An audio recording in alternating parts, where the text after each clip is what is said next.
American രഹസ്യാന്വേഷണ ഏജൻസിയായ CIA 1950 August 22-ന് കൊച്ചിയിലെ അവരുടെ ചാരൻ നൽകിയ ഒരു പേജുള്ള ഒരു രഹസ്യ റിപ്പോർട്ട് പുറത്തുവിട്ടു. 2000 മെയ് 18-നായിരുന്നു ഇത്. കുപ്രസിദ്ധമായ ഇടപ്പള്ളി പോലീസ് സ്റ്റേഷൻ റെയ്ഡായിരുന്നു ആ പേജിലെ ഉള്ളടക്കം. കേരളത്തിലെ കമ്മ്യൂണിസ്റ്റ് പാർട്ടിയുടെ 17 സഖാക്കൾ അവരുടെ ഒരു നേതാവിനെ മോചിപ്പിക്കാൻ നടത്തിയ സാഹസികതയായിരുന്നു Edappally police station raid. Station ആക്രമിച്ച സഖാക്കളെ ഒറ്റുകൊടുത്ത പാർട്ടിയിലെ തന്നെ മറ്റൊരു ചാരനെക്കുറിച്ചായിരുന്നു ആ ഒറ്റ പേജ് റിപ്പോർട്ടിൽ പ്രതിപാദിച്ചിരുന്നത്. പാർട്ടിയിൽ നുഴഞ്ഞുകയറിയ ഈ ചാരനെക്കുറിച്ച് കമ്മ്യൂണിസ്റ്റ് പാർട്ടിക്ക് അറിയാമായിരുന്നു. അതുകൊണ്ട് തന്നെ കമ്മ്യൂണിസ്റ്റ് പാർട്ടി ഓഫ് ഇന്ത്യയുടെ കേരള പ്രൊവിൻഷ്യൽ കമ്മിറ്റി എല്ലാ പാർട്ടി സെല്ലുകൾക്കും ലോക്കൽ കമ്മിറ്റികൾക്കും മുന്നറിയിപ്പ് നൽകിയിരുന്നതായും CIA പുറത്തുവിട്ട ആ ഒറ്റ പേജ് റിപ്പോർട്ടിലുണ്ട്. പാർട്ടി അംഗമായ ഒരാളെ പെട്ടെന്ന് കാണാതാകുന്നു. അയാൾ ഇന്ത്യയുടെ കേന്ദ്ര ഇന്റലിജൻസ് ഏജൻസിയുടെ ഏജന്റ് ആയിരുന്നു എന്ന് NIA-യുടെ കൊച്ചിയിലെ ചാരൻ റിപ്പോർട്ട് ചെയ്തു. തിരുക്കൊച്ചി സംസ്ഥാനത്തെ വിദ്യാർത്ഥികൾക്കിടയിൽ സ്വാധീനമുള്ളയാളാണ്. പാർട്ടിയുടെ സജീവ പ്രവർത്തകനാണ്. വിദ്യാർത്ഥികളുടെ ഹോസ്റ്റലിലും കോളേജ് ക്യാൻറ്റീനിലും പതിവായി വരാറുള്ളയാളാണ്. പോലീസിനെ വെട്ടിച്ച് ഇയാൾ രക്ഷപ്പെടുന്നതിനും മറ്റു സഖാക്കളെ രക്ഷിക്കുന്നതിനും ഇയാൾക്ക് അസാമാന്യ സാമർഥ്യമുണ്ടായിരുന്നു. പാർട്ടിക്കുള്ളിൽ നിന്നാണ് ഇയാൾ ഇടപ്പള്ളി സ്റ്റേഷൻ ആക്രമണ കേസിലെ പലരുടെയും വിവരങ്ങൾ പോലീസിന് ചോർത്തി നൽകിയത്. കേരള പ്രൊവിൻഷ്യൽ കമ്മിറ്റിയുടെ ആസ്ഥാനമായ കാലടി കേന്ദ്രത്തിൽ റെയ്ഡ് നടത്താനുള്ള വിവരങ്ങളും ഇയാൾ പോലീസിന് നൽകി. എന്നിങ്ങനെ അപ്രത്യക്ഷനായ ആളെക്കുറിച്ചുള്ള ചില സൂചനകളും ആ റിപ്പോർട്ടിലുണ്ടായിരുന്നു. എറണാകുളത്തെ വ്യവസായ മേഖലയിൽ കമ്മ്യൂണിസ്റ്റ് പാർട്ടിയെ വളർത്താൻ ചുമതലപ്പെടുത്തിയ സഖാവായിരുന്നു NK രാഘവൻ. പോലീസ് പിടിയിലായ രാഘവനെ ജീവനോടെ രക്ഷപ്പെടുത്താനാണ് MM ലോറൻസും അമ്പാടി വിശ്വം എന്ന വിശ്വനാഥൻ മേനോനും ഉൾപ്പെടെയുള്ള സഖാക്കൾ ഇടപ്പള്ളി പോലീസ് സ്റ്റേഷൻ ആക്രമിച്ചത്. ആക്രമണത്തിൽ 2 പോലീസുകാർ കൊല്ലപ്പെട്ടു. പക്ഷേ രാഘവനെ രക്ഷിക്കാൻ സ്റ്റേഷൻ ആക്രമിച്ചവർക്ക് കഴിഞ്ഞില്ല.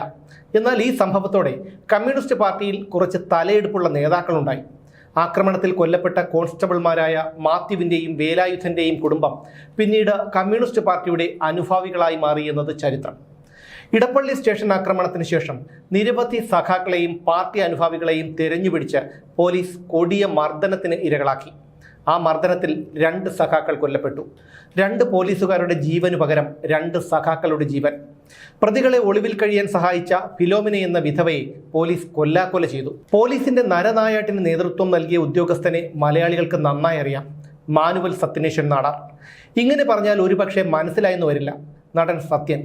അതെ, പോലീസിന്റെ നരനായട്ടിന് ചുക്കാൻ പിടിച്ചത് ബ്രിട്ടീഷ് ഇന്ത്യൻ ആർമിയിൽ നിന്ന് തിരുവിതാംകൂർ സ്റ്റേറ്റ് പോലീസിലേക്ക് ദിവാൻ sir CP Ramaswamy Iyer recruit ചെയ്ത അതേ മാനുവൽ സത്യനേശൻ നാടാർ. പിന്നീട് കേരളത്തിൽ കമ്മ്യൂണിസ്റ്റ് പാർട്ടി അധികാരത്തിൽ വന്നപ്പോൾ ഇതേ സത്യനേശൻ നാടാരെ സ്ഥാനാർത്ഥിയാക്കാൻ ഇടതുമുന്നണി തീരുമാനിച്ചു. പാർട്ടി സ്ഥാനാർത്ഥിയാകാൻ സത്യനേശൻ നാടാരെ പറഞ്ഞു സമ്മതിപ്പിക്കാൻ പാർട്ടി ചുമതലപ്പെടുത്തിയത് ഇടപ്പള്ളി സംഭവത്തിൽ 80 ദിവസത്തോളം പോലീസിന്റെ ക്രൂര മർദ്ദനത്തിനിരയായ അതേ MM ലോറൻസിനെയായിരുന്നു എന്നുള്ളത് കേൾവിക്കാർക്ക് തമാശയായി തോന്നാം. എന്നാൽ അപ്പോഴേക്കും മാനുവൽ സത്യനേശൻ നാടാർ സിനിമയിലെത്തി സത്യനായി, മലയാളികളുടെ പ്രിയങ്കരനായി. പിൽക്കാലത്ത് സത്യൻ അനുഭവിച്ച മാരക രോഗവും അദ്ദേഹത്തിൻ്റെ മക്കളുടെ കാഴ്ച പരിമിതിയുമൊക്കെ അന്നത്തെ ക്രൂരമർദ്ദനത്തിനുള്ള ദൈവത്തിൻ്റെ കൂലിയായിരിക്കാം. കമ്മ്യൂണിസ്റ്റ് പാർട്ടിയുടെ സ്ഥാനാർത്ഥിയായി മത്സരിക്കാനുള്ള ആവശ്യവുമായി തന്നെ സമീപിച്ച MM ലോറൻസിനെ തൻ്റെ രോഗവിവരം പറഞ്ഞ് സത്യൻ പിന്തിരിപ്പിച്ചു. ഇടപ്പള്ളി പോലീസ് സ്റ്റേഷൻ ആക്രമണത്തിൽ പങ്കെടുത്ത 4 പേർ ഇന്നും അജ്ഞാതരാണ്. ആക്രമണത്തിൽ പങ്കെടുത്ത അപ്രത്യക്ഷരായ കുഞ്ഞപ്പനും കൃഷ്ണപിള്ളയും യഥാർത്ഥത്തിൽ ആരായിരുന്നെന്നോ അവരുടെ യഥാർത്ഥ പേരുകൾ എന്തായിരുന്നെന്നോ ആർക്കും അറിയില്ലായിരുന്നു. ആക്രമണത്തിൽ പങ്കെടുത്തവർക്കെല്ലാം വ്യാജ വെളിപ്പേരുകൾ ഉണ്ടായിരുന്നു. പോലീസിനെ കബളിപ്പിക്കാനായിരുന്നു ഇത്. MM ലോറൻസിന്റെ വ്യാജപ്പേര് ഗോപി എന്നായിരുന്നു. ചാക്യാർ എന്ന പേരിലായിരുന്നു ലോറൻസിന്റെ ഒളിവ് ജീവിതം. ഇന്നും അജ്ഞാതരായി തുടരുന്ന ആ 4 പേരൊഴികെയുള്ള എല്ലാവരെയും ഒറ്റുകാരുടെ സഹായത്തോടെ പിന്നീട് പോലീസ് പിടികൂടി. പക്ഷേ കുഞ്ഞപ്പനെയും കൃഷ്ണപിള്ളയെയും കുറിച്ച് പാർട്ടിക്ക് പോലും അറിയില്ല എന്നുള്ളതാണ് അത്ഭുതം. അന്നത്തെ കാലത്ത് പോലും ചാരനായി പാർട്ടിക്കുള്ളിൽ നുഴഞ്ഞുകയറി പ്രവർത്തകരെ പോലീസിന് ഒറ്റിയ ആ വിദ്യാർത്ഥി നേതാവ് ആരാണെന്നുള്ളതും ഒരു മരീചികയായി തുടരുന്നു. പോലീസിന്റെ ചാരനെക്കുറിച്ചും ഇടപ്പള്ളി പോലീസ് സ്റ്റേഷൻ ആക്രമണം അടക്കമുള്ള കമ്മ്യൂണിസ്റ്റ് പാർട്ടിയുടെ നീക്കങ്ങളും അമേരിക്കൻ രഹസ്യാന്വേഷണ ഏജൻസിക്ക് റിപ്പോർട്ട് ചെയ്ത മലയാളിയായ ആ ചാരൻ ആരായിരിക്കാം? 25 കൊല്ലം മുമ്പ് CIA ഈ റിപ്പോർട്ടിനെ ഡീക്ലാസിഫൈ ചെയ്ത് പൊതുരേഖയാക്കി. പിന്നീടത് അവരുടെ റിസർച്ച് ലൈബ്രറിയിലേക്ക് മാറ്റി. ചാരനെ തിരിച്ചറിയാൻ കഴിയാത്ത തരത്തിൽ എല്ലാ സൂചനകളും മറച്ചതിനു ശേഷമാണ് റിപ്പോർട്ട് പുറത്തുവിട്ടത്. അമേരിക്കയിലെ ഒഫീഷ്യൽ സീക്രട്ട് ആക്ട് അനുസരിച്ച് 25 വർഷമാകുമ്പോൾ രഹസ്യരേഖകൾ പരസ്യമാക്കും. പ്രത്യേക അനുമതി ഉണ്ടെങ്കിൽ മാത്രമേ ആ കാലാവധി നീട്ടുകയുള്ളൂ. രഹസ്യ ക്ലാസിഫൈഡ് രേഖകൾ പരസ്യമാക്കുന്നതിന് CIAക്ക് 2 മാനദണ്ഡങ്ങളുണ്ട്. അതിൻ്റെ രാഷ്ട്രീയ രാജ്യ സുരക്ഷാ പ്രാധാന്യമാണ് അതിലൊന്ന്. പിന്നീടുള്ളത് അത് റിപ്പോർട്ട് ചെയ്ത ചാരൻ്റെ സുരക്ഷയാണ്. ഇടപ്പള്ളി സ്റ്റേഷൻ ആക്രമണ കേസിൽ അമേരിക്കയ്ക്ക് രാഷ്ട്രീയ രാജ്യ സുരക്ഷ നോക്കേണ്ടതില്ല. പിന്നെയുള്ളത് ചാരൻ്റെ സുരക്ഷയാണ്. ആ ചാരൻ്റെ സുരക്ഷയെ കരുതിയായിരിക്കണം 50 വർഷങ്ങൾ ഈ വിവരങ്ങൾ CIA രഹസ്യമാക്കി വെച്ചത്. ഓരോ റിപ്പോർട്ടിലും അത് എന്നുവരെ രഹസ്യമായിരിക്കണമെന്ന് രേഖപ്പെടുത്താൻ CIA അവരുടെ ചാരന്മാർക്ക് അനുമതി നൽകിയിട്ടുണ്ട്. മിക്കവാറും പേർ രേഖപ്പെടുത്തുന്നത് തൻ്റെ മരണം വരെ എന്നായിരിക്കും. ഇടപ്പള്ളി സ്റ്റേഷൻ ആക്രമണവുമായി ബന്ധപ്പെട്ട ചാര റിപ്പോർട്ട് 2000 മെയ് 18 CIA പരസ്യമാക്കിയതിനു വ്യക്തമായ കാരണമുണ്ടാകാം. തൊഴിലാളി സംഘടനാ രാഷ്ട്രീയം ശക്തമായിരുന്ന ആലപ്പുഴയിലെ പാർട്ടി ഘടകം ആലുവയിലെയും എറണാകുളത്തെയും വ്യവസായ മേഖലകൾ കേന്ദ്രീകരിച്ച് പ്രവർത്തിക്കാൻ 2 സഖാക്കളെ ചുമതലപ്പെടുത്തി. അതിലൊരാളായിരുന്നു സഖാവ് NK മാധവൻ. മാധവന് മുൻപ് വന്ന സഖാവ് PG രാഘവനെ പോലീസും മുതലാളിമാരുടെ ഗുണ്ടകളും ചേർന്ന് തല്ലിക്കൊന്നു. പിന്നീട് NK മാധവൻ അവിടെ എത്തുകയും ആലുവ ഫാക്ടറി ലേബേഴ്സ് യൂണിയൻ സ്ഥാപിക്കുകയും ചെയ്തു. 1938 ആലുവയിലെ മാർത്താണ്ഡവർമ്മ പാലത്തിന്റെ നിർമ്മാണം നടക്കുന്നതിനിടയിൽ മണ്ണിടിച്ചിലുണ്ടാകുകയും 50-ലധികം തൊഴിലാളികൾ മണ്ണിനടിയിലാകുകയും ചെയ്തു. 9 മൃതദേഹങ്ങൾ കണ്ടെടുത്തു. കൂടുതൽ തെരച്ചിൽ നടത്തുന്നത് സാമ്പത്തിക ബാധ്യതയാകുമെന്ന് പറഞ്ഞ് ബ്രിട്ടീഷുകാരനായ എഞ്ചിനീയറും മലയാളിയായ മേസ്ത്രിയും തെരച്ചിൽ അവസാനിപ്പിച്ചു. ഇത് തൊഴിലാളികളിൽ വലിയ അമർഷത്തിനും എതിർപ്പിനും കാരണമായി. ഒളിവിൽ കഴിഞ്ഞുകൊണ്ടായിരുന്നു NK മാധവന്റെ പ്രവർത്തനം. അങ്ങനെയിരിക്കെ ഒരു ദിവസം അയാൾ പോലീസിന്റെ പിടിയിലായി. സ്റ്റേഷനിലിട്ട് മാധവനെ തല്ലിക്കൊല്ലുമെന്ന പേടി കൊണ്ടാണ് സ്റ്റേഷൻ ആക്രമിക്കാൻ സഖാക്കൾ ഇറങ്ങി പുറപ്പെട്ടത്.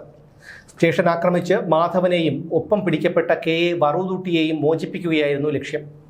1950 ഫെബ്രുവരി 28 രാത്രി 2 മണിക്കായിരുന്നു ഗറില്ല യുദ്ധമുറയിലുള്ള ആക്രമണം.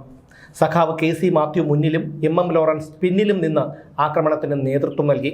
പട്ടാളക്കാരനായിരുന്ന പറവൂർ വാവക്കാട് സ്വദേശി KU ദാസും ആക്രമണത്തിൽ പങ്കെടുത്തു.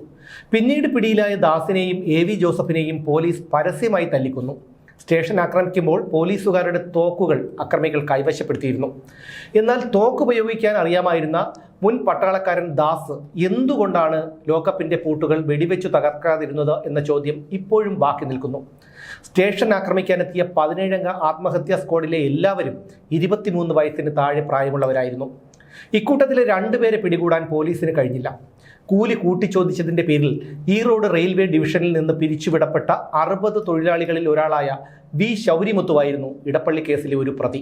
കൂലി കൂട്ടിച്ചോദിച്ചതിന്റെ പേരിൽ തൊഴിലാളികൾക്ക് സൗജന്യ നിരക്കിൽ ഭക്ഷ്യവസ്തുക്കൾ നൽകിയിരുന്ന ഡിപ്പോയും പൂട്ടി. സൗത്ത് ഇന്ത്യൻ റെയിൽവേ ലേബർ യൂണിയനെ ദുർബലമാക്കാൻ യൂണിയൻ നേതാവായിരുന്ന പരമശിവത്തെ ലോക്കപ്പിലിട്ട് പോലീസ് തല്ലിക്കൊന്നു. യൂണിയൻ സമരം നയിക്കുന്ന നേതാക്കളെ ഉന്മൂലനം ചെയ്യാൻ തുടങ്ങിയതോടെ കമ്മ്യൂണിസ്റ്റ് പാർട്ടി ആ സമരം ഏറ്റെടുത്തു. മദ്രാസ് ഗവൺമെന്റിനെ അട്ടിമറിക്കാനായി റെയിൽവേ ഫാക്ടറിയിൽ ബോംബ് നിർമ്മിച്ചെന്ന കുറ്റം ചുമത്തി 146 തൊഴിലാളി നേതാക്കളെ പോലീസ് അറസ്റ്റ് ചെയ്തു. തൃച്ചി ഗൂഢാലോചന എന്നായിരുന്നു ഈ കേസ് അറിയപ്പെട്ടത്. അന്നത്തെ പ്രധാന ജംഗ്ഷനായിരുന്നു ഇടപ്പള്ളി റെയിൽവേ സ്റ്റേഷൻ. ആലുവയിലെ ഫാക്ടറി തൊഴിലാളികളും ഇടപ്പള്ളിയിലെ റെയിൽവേ തൊഴിലാളികളും കൂട്ടമായി താമസിച്ചിരുന്ന ഇടപ്പള്ളി പോണേക്കര ഭാഗത്തായിരുന്നു NK മാധവന്റെ യൂണിയൻ പ്രവർത്തനം. 1950 മാർച്ച് 9 നടത്തിയ ദേശീയ റെയിൽവേ പണിമുടക്ക് പൊളിക്കാനായി ട്രെയിൻ ഓടിച്ചാൽ ഇടപ്പള്ളി സ്റ്റേഷനിൽ ബോംബ് സ്ഫോടനം നടത്തി ട്രെയിൻ തകർക്കാനുള്ള പദ്ധതി NK മാധവനും KC മാത്യുവും ചേർന്ന് ആസൂത്രണം ചെയ്തിരുന്നു. ഇതിനിടയിലായിരുന്നു മാധവൻ പോലീസിന്റെ പിടിയിലാകുന്നത്. അതോടെയാണ് മാത്യുവിന്റെ ശ്രദ്ധ ട്രെയിൻ തകർക്കലിൽ നിന്ന് പോലീസ് സ്റ്റേഷൻ ആക്രമണത്തിലേക്ക് തിരിഞ്ഞത്. ഇടപ്പള്ളി റെയിൽവേ സ്റ്റേഷനിൽ ട്രെയിൻ തകർക്കപ്പെടുകയും അങ്ങനെ കമ്മ്യൂണിസ്റ്റ് പാർട്ടി ആഹ്വാനം ചെയ്ത ആദ്യത്തെ ദേശീയ പണിമുടക്ക് വിജയിക്കുകയും ചെയ്തിരുന്നെങ്കിൽ ഇന്ത്യൻ കമ്മ്യൂണിസ്റ്റ് പാർട്ടിയുടെ കൊൽക്കത്ത തിസീസിന്റെയും സായുധ വിപ്ലവത്തിലൂടെ അധികാരം പിടിക്കാൻ ആഹ്വാനം നൽകിയ പാർട്ടി ജനറൽ സെക്രട്ടറി BT രണദിവയുടെയും ഇടപ്പള്ളി കേസിന്റെയും വിധി മറ്റൊന്നാകുമായിരുന്നു. 1951 കമ്മ്യൂണിസ്റ്റ് പാർട്ടി കൊൽക്കത്ത തിസീസ് തള്ളി. 1957 ലോകത്താദ്യമായി ഒരു കമ്മ്യൂണിസ്റ്റ് സർക്കാരുണ്ടായി. അത് കേരളത്തിലായിരുന്നു. ഇടപ്പള്ളി കേസിൽ ഹൈക്കോടതി ജീവപര്യന്തം തടവിന് ശിക്ഷിച്ച മുഴുവൻ പ്രതികളെയും EMS സർക്കാരിന്റെ ആദ്യ മന്ത്രിസഭാ യോഗത്തിലെ ആദ്യത്തെ ഉത്തരവിലൂടെ കുറ്റവിമുക്തരാക്കുകയും ചെയ്തു.